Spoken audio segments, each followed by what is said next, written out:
Good morning students, I am Sunil Gautam, computer PGT, Shri Rawatpura Sarkar Shanti international public school Datia. Students, मैं आपको order list और unorder list को अच्छे से बता चुका हूँ। Now we will discuss about the definition list.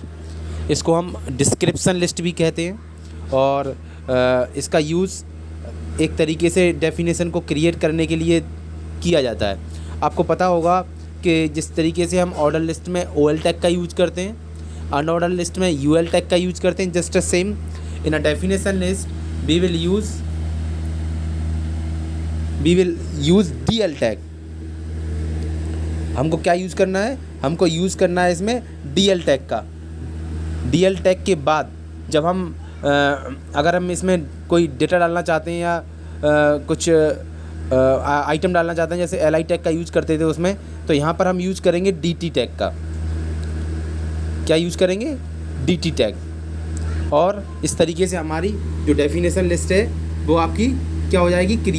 Create होने के बाद यहाँ पर मैं आपको दिखाने की कोशिश करता हूँ कि किस तरीके से हम इसको अच्छे से समझ सकते हैं। जैसे डेफिनेशन लिस्ट है तो डिस्क्रिप्शन लिस्ट है using by the DL tag,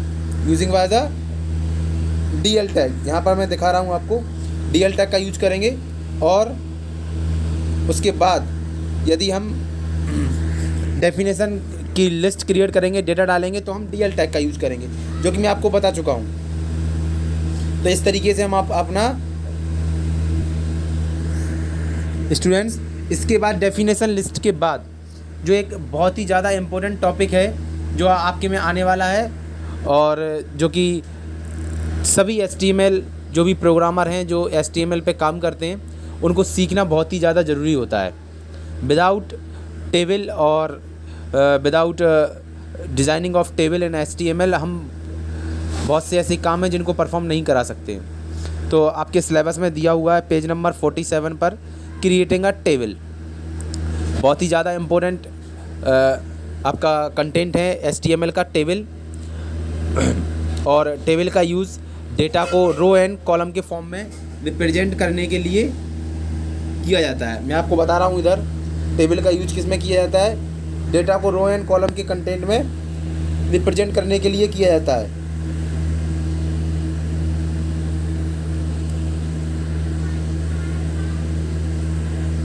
data को रो एंड कॉलम के फॉर्म में डिस्क्राइब करने के लिए टेबल का यूज किया जाता है। तो जिस तरीके से हम लिस्ट में टैग का यूज़ करते थे, यहाँ भी हम टैग का यूज करेंगे। और यहाँ आप जिस टैग का यूज़ करेंगे वो टैग है आपका टेबल टैग। सीधा सा आपको एंगुलर ब्रैकेट्स के अंदर लिखना है TABLE, table. It is a opening tag. और उसके बाद आखिरी में जब आप टेबल पूरा ख़त्म कर लेंगे तो फॉरवर्ड स्लैश के साथ आपको फिर से टेबल लिखना पड़ेगा, और आपका पूरा जो आपके टैग है ओपनिंग टैग के साथ, क्लोजिंग टैग के साथ ये टेबल बंद हो जाएगा। और इसके बहुत सारे एट्रीब्यूट होते हैं जिनको सीखना और जिनको आना आपके लिए आवश्यक होता है। उन एट्रीब्यूट के बारे में मैं बताऊंगा। तो सबसे पहले मैं बताने वाला हूं बॉर्डर एट्रीब्यूट की। जब हम बॉर्डर एट्रीब्यूट का यूज़ करते हैं तो टेबल के बॉर्डर को सेट करने के लिए यूज़ करते हैं। If we are not use this attribute तो हमारा जो डेटा है वो टेबल के फॉर्म में तो आ जाएगा, बट कोई बॉर्डर शो नहीं होगा। यदि हम बॉर्डर यूज़ करेंगे और यदि हम उसमें वैल्यू डालेंगे 1 2 3 तो उस हिसाब से बॉर्डर की थिकनेस और बॉर्डर शो होगा। ओके। इसके बाद दूसरा एट्रीब्यूट है जो बॉर्डर कलर है, जो कि डिफ़ाइन करता है कि हमारा बॉर्डर किस कलर का होगा। उसके बाद बहुत सारे एट्रीब्यूट होते हैं जिनके बारे में हम कल पढ़ेंगे। अभी मैं आपको टेबल टैग के बारे में ही बताना था मुझे थोड़ा सा, कि किस तरीके से हम टेबल को डेफिनेशन देते हैं, किस तरीके से टेबल को बनाते हैं। तो टेबल टैग के बाद हम TR टैग का यूज करेंगे, जिसका मेरे हिसाब से जो डेफिनेशन है वो टेबल रोज़ होता है, जो कि रो के फॉर्म में टेबल की डेफिनेशन को क्रिएट करता है। TR के बाद हम नीचे जो एक it is a opening TR tag. इसके बाद नीचे हम फिर ओपन करेंगे TD टैग का। TD टैग में हम वो वैल्यू डालेंगे जो वैल्यू आपको एक रो में चाहिए। मान लो यहाँ पर मैंने वैल्यू डाल दिया आरव, फिर मैंने दोबारा से वैल्यू लिया एक B, फिर मैंने दोबारा से एक और वैल्यू लिया जिसमें मैंने M डाला हुआ है, और उसके बाद मैंने TD को जितनी टीडी आपको चाहिए उतनी टीडी लेना पड़ेगा और हर टीडी को प्रॉपर प्लेस पर क्लोज करना पड़ेगा। तो यहाँ पर मैंने जिस तरीके से यहाँ पर दिखा रहा है, जैसे रोल नंबर एक TR है, टेबल रो है, सबसे पहले मैं टेबल रो लूँगा। अगर मैं रोल नंबर वाला जो यहाँ पर जो रो दिख रहा है जिसमें रोल नंबर, नेम, ग्रेड और जेंडर है, यदि मुझे इस तरीके का बनाना है तो मुझे सबसे पहले टेबल का डेफिनेशन, सबसे पहले टेबल टैग लूँगा, उसके बाद लूँगा TR टैग, फिर लूँगा TD टैग। TD टैग में लिखूँगा रोल नंबर, फिर TD को बंद कर दूँगा, फिर दूसरा TD लूँगा, उसमें लिखूँगा नेम, फिर बंद कर दूँगा, फिर तीसरा TD लूँगा, उसमें लिखूँगा ग्रेड, उसको बंद कर दूँगा, फिर चौथा TD लूँगा, फिर जिसमें लिखूँगा जेंडर, फिर उसको बंद कर दूँगा, फिर बंद कर दूँगा TR को, फिर बंद कर दूँगा टेबल को। और जब मैं इसको ब्राउज़र पर देखूँगा तो मुझे दिखेगा roll number, name, grade and gender.